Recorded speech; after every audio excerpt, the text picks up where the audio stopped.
Hello friends, welcome back to my channel. चलिए देखते हैं आपके लिए क्या मैसेजेस आ रहे हैं।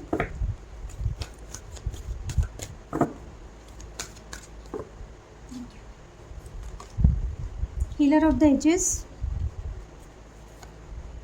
Contract, the sun, indecision, the happy family. Okay, bottom की एनर्जी है एंजल ऑफ स्ट्रेंथ। ओके, और कार्ड निकाल रही हूँ मैं, वेरीफाई करते हैं, फिर मैं आपको बताती हूँ आपके लिए क्या मैसेजेस है। रीडिंग अच्छी लग रही है तो प्लीज़ लाइक कीजिए, शेयर कीजिए, सब्सक्राइब कीजिए मेरे चैनल को। ओके, न्यू चैनल है, please subscribe my channel. Clarify healer of the ages, clarify contract, clarify the sun, indecision, okay, the happy family, yes, bottom की energy the high priestess reversed है। तो आज के messages क्या है आपके लिए? ओके, अगर आप बहुत ज़्यादा खुद को आपने बहुत ज़्यादा सीक्रेटिव रखा है, या अगर आपको ऐसा लग रहा है कि आपका इंट्यूशन आपको कुछ चीज़ें बता रहा है और आप सुन नहीं रहे हैं, तो आपको यही कहा जा रहा है कि आपको आपके इंट्यूशन का सुनना है। कोई भी ऐसे सीक्रेसी नहीं रखनी है, या कोई सीक्रेट रिलेशनशिप नहीं रखना है।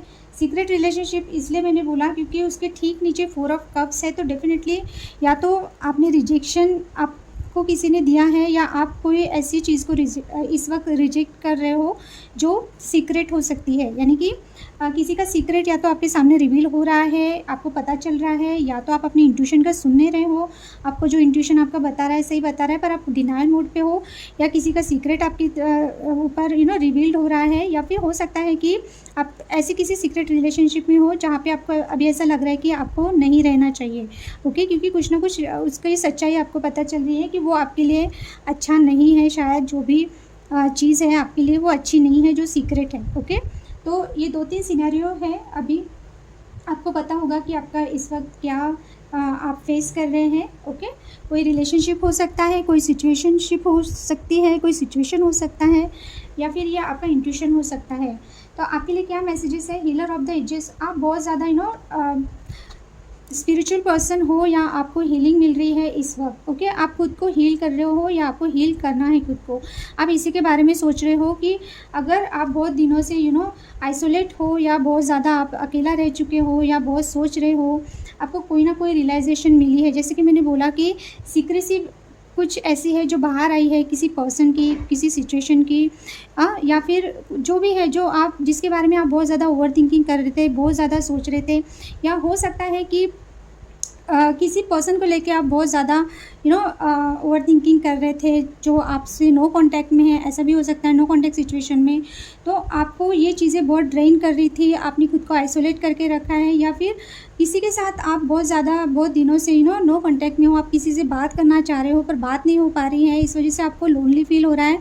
तो इसका इफ़ेक्ट आपके क्रिएटिविटी पे हो रहा है। यानी कि अगर आप अपने करियर में अपना 100% नहीं दे रहे हो, आपको जो आप में जो एबिलिटी है वो आपकी पूरी डल हो चुकी है। जो जैसे कि क्वीन ऑफ वैंड है, यानी कि एक dashing creative person, okay, honest person, जो कि किसी से नहीं डरते, ऐसी एनर्जी। क्वीन ऑफ वैंड यानी कि एक तो लुक वाइज भी बेस्ट और वर्क एरिया में भी बेस्ट होती है। ओके, ऑलराउंडर, और एक बोल्ड पर्सन होती है, बोल्ड एनर्जी है क्वीन ऑफ वैंड। बट किसी सिचुएशन में की वजह से, या किसी पर्सन की वजह से, वो आपकी जो एबिलिटी है वो छीन गई है।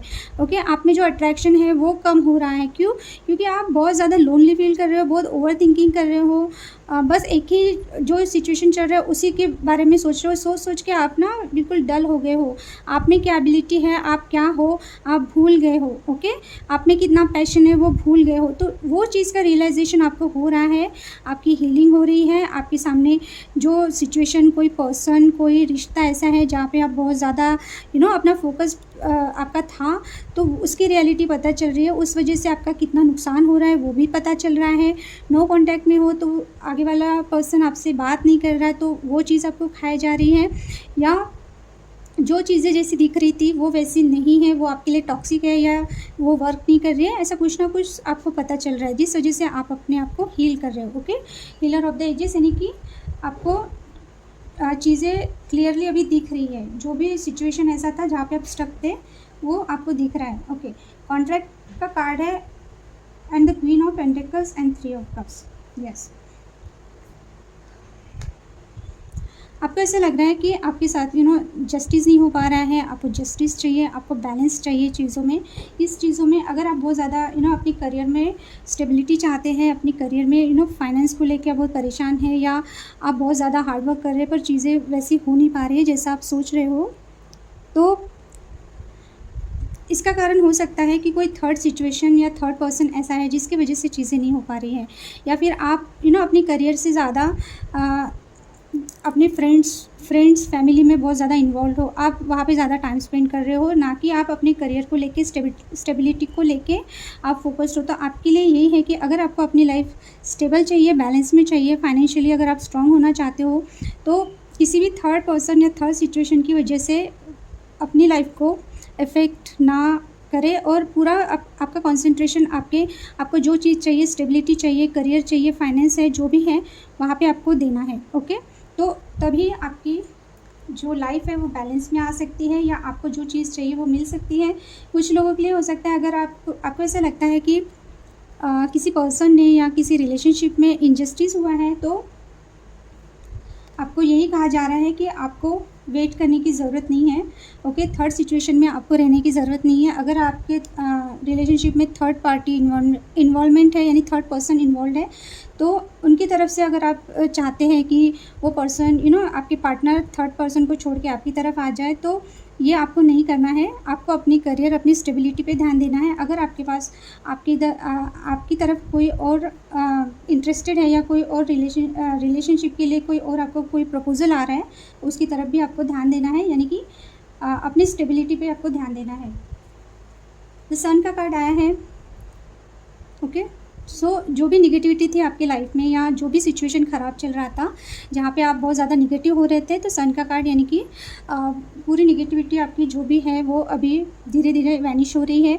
आपका माइंडसेट पॉजिटिव होगा। आपके जो काम नहीं बन रहे थे वो काम बनना स्टार्ट हो जाएंगे। करियर वाइज हो सकता है, पर्सनल लाइफ में हो सकता है, ओके, या आपका रिलेशनशिप हो सकता है। तो सन का कार्ड यानी बहुत पॉजिटिव है, उसको क्लैरिफाई किया है सन के कार्ड ने, बट वो भी रिवर्स्ड, यानी कि जितना अंधेरा था आपकी लाइफ में, या जो सिचुएशन ऐसा था जहाँ पे आपको कुछ भी होप नहीं थी, आप बहुत होपलेस हो रहे थे, या चीज़ें बनते बनते रुक जाती थी, या बहुत ट्राई कर रहे थे पर चीज़ें आगे नहीं बढ़ पा रही थी, तो अभी देखिए कॉम्बिनेशन है ना, सन को क्लैरिफाई सन ने किया, बट ये अपवर्ड आया है और ये रिवर्स्ड आया है। तो डेफिनेटली जो चीज़ें बन नहीं रहती, प्रेगनेंसी हो सकती है, ट्रैवलिंग हो सकती है, अगर आप बहुत दिनों से ट्राई कर रहे हैं, कोई रिलेशनशिप हो सकता है, कोई पर्सन हो सकता है जिसकी तरफ से आप कमिटमेंट चाहते हैं, प्रपोजल चाहते हैं, तो वो चीज़ें आपकी तरफ आ रही हैं। जहाँ पे आप बिल्कुल होपलेस हो गए थे, आपको लग रहा था ये चीज़ें पूरी तरह से एंड हो चुकी है या डेड एंड पे आ चुकी है, तो वहाँ पे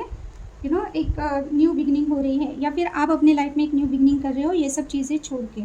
इनडिसीजन, अगर कोई डिसीजन लेने में आपको बहुत प्रॉब्लम हो रही थी, आप बहुत दिनों से कंफ्यूज हो रहे थे, चीज़ों को बैलेंस करना चाह रहे थे, नहीं डिसीजन ले पा रहे थे, दो चीज़ें हो सकती है, दो ऑप्शन हो सकते हैं, दो सिचुएशन हो सकते हैं, दो पर्सन हो सकते हैं, व्हाटएवर जो भी सिचुएशन था जहाँ पे आप डिसीजन नहीं ले पा रहे थे, ओके, तो वो चीज़ें ऐसे हो जाएगी कि आपको एकदम से कोई ना कोई डिसीजन आप ले लोगे, यानी कि दोनों में से एक चीज़ को आप पिक करके सेकंड चीज़ को the end. Okay, so the tower का कार्ड यही है कि जो भी यानी जो आपका इनडिसीजन है, उस सिचुएशन में एकदम से ऐसा कोई ट्विस्ट आएगा कि चीज़ें अपने आप ही आपको यानी कि एकदम से आपको एक डिसीजन लेना ही पड़ेगा, यानी सोचने का आपको टाइम नहीं मिलेगा, या दो में से एक चीज़ अपने आप वैनिश हो जाएगी आपके लाइफ से। Yes, 8 of sorts.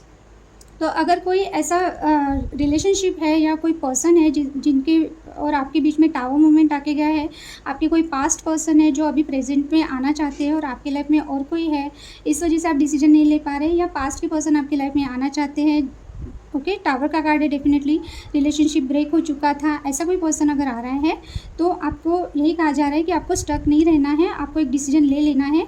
ओके, क्योंकि हो सकता है आप बहुत दिनों से या बहुत टाइम से आप डिसीजन नहीं बना पा रहे हो, तो आपको एक डिसीजन ले लेना चाहिए, क्योंकि हो सकता है उसी वजह से बाकी चीज़ें आपकी लाइफ की ख़राब हो रही है या लाइफ बैलेंस में नहीं आ रही है। तो या तो एकदम से टावर मूवमेंट आके आपको एकदम से डिसीजन लेना पड़ेगा, या फिर आपको कहा जा रहा है कि इस इनडिसीजन की वजह से आप बहुत ज़्यादा स्टक हो। ओके, तो इस एनर्जी से आप निकल जाइए, या तो उनको एक्सेप्ट कर लीजिए आगे वाले पर्सन को, या फिर एकदम से उनको नहीं बोल के आप मूव ऑन हो जाइए। स्टक रहने की ज़रूरत नहीं है।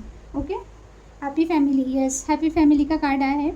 तो अगर आप मैरिड हो तो आप अपने पार्टनर के साथ, और आपकी किड्स है तो आप बहुत अच्छा टाइम स्पेंड करने वाले हो। ओके, कहीं बाहर जा सकते हैं, कुछ ट्रिप आप प्लान कर सकते हैं, तो ट्रैवलिंग भी दिख रहा है। सो यस, अगर बहुत दिनों से आपकी लाइफ में प्रॉब्लम चल रही थी, मैरिड लाइफ में प्रॉब्लम चल रही थी, या हेल्थ इशू चल रहे थे, वेल्थ इशू चल रहे थे, या मिसअंडरस्टैंडिंग चल रही थी, तो डेफिनेटली अभी वो सब चीज़ें चेंज होने वाली है। अभी एक हैप्पी टाइम आ रहा है आपकी फैमिली के लिए। तो हो सकता है आप फैमिली के साथ अच्छा टाइम स्पेंड करें, या आपकी फैमिली में आप किसी से मिलने जा रहे हैं वहाँ पे अच्छा टाइम स्पेंड करें आप, ऐसा हो सकता है। और ये सब चीज़ें क्यों हो रही थी, क्योंकि हो सकता है कि आप बहुत ज़्यादा कोल्ड हो गए थे, या बहुत प्रैक्टिकल हो गए थे, बहुत शांत हो गए थे, या आपके फैमिली में ऐसा थर्ड सिचुएशन या थर्ड पर्सन कोई ऐसा हो सकता है जिसके इंटरफेरेंस की वजह से चीज़ें ऐसी हो रही थी। या तो आपके स्पाउस हो सकते हैं जो बहुत ज़्यादा प्रैक्टिकल है, या वो एक चीज़ हो सकती है। सेकंड चीज़ ये हो सकती है कि स्टेबिलिटी, फाइनेंशियली आप स्ट्रांग नहीं हो, इस वजह से प्रॉब्लम हो रही थी, या फिर किसी के बिहेवियर की वजह से प्रॉब्लम हो रही थी। तो ये दोनों चीज़ें अभी चेंज हो जाएगी, आपको एक स्टेबिलिटी मिलेगी फाइनेंशियली। जो भी आपके प्रॉब्लम थे वो धीरे धीरे चेंज हो जाएंगे। और जो कोल्डनेस था आपके रिलेशनशिप में, आपके फैमिली में जो भी इशू चल रहे थे ना, किसी पर्सन की वजह से हो सकता है, या फिर सिचुएशन ही ऐसा था या है कि वहाँ पे बहुत रैश, यानी आपके मोस्टली फैमिली का कार्ड है, तो फैमिली में ही कोई बहुत ज़्यादा स्ट्रिक्ट हो सकता है, या बहुत कोल्ड हो सकता है, जो अपनी ही चलाते हैं, किसी का सुनते नहीं हैं। तो ये एनर्जी अभी चेंज होगी। और फाइनेंशियली भी अगर आप बहुत ज़्यादा प्रॉब्लम में थे, या अपने करियर को लेके बहुत प्रॉब्लम में थे, तो वो चीज़ें सॉर्ट आउट हो जाएगी। और अगर आप जैसे कि कुछ लोग मैरिज के लिए देख रहे हैं, तो हो सकता है कि आपको मैरिज प्रपोजल मिले, आपकी शादी फिक्स हो, वो भी चांसेस है। ओके, तो ये थी आज की रीडिंग। जो मैसेजेस आपको रेजोनेट होते हैं वो लीजिए, आपकी लाइफ में क्या चल रहा है आपको पता है। ओके, सो रीडिंग अच्छी लगी तो लाइक करना ना भूलें, सब्सक्राइब कीजिए और शेयर कीजिए। Thank you for watching, bye and take care.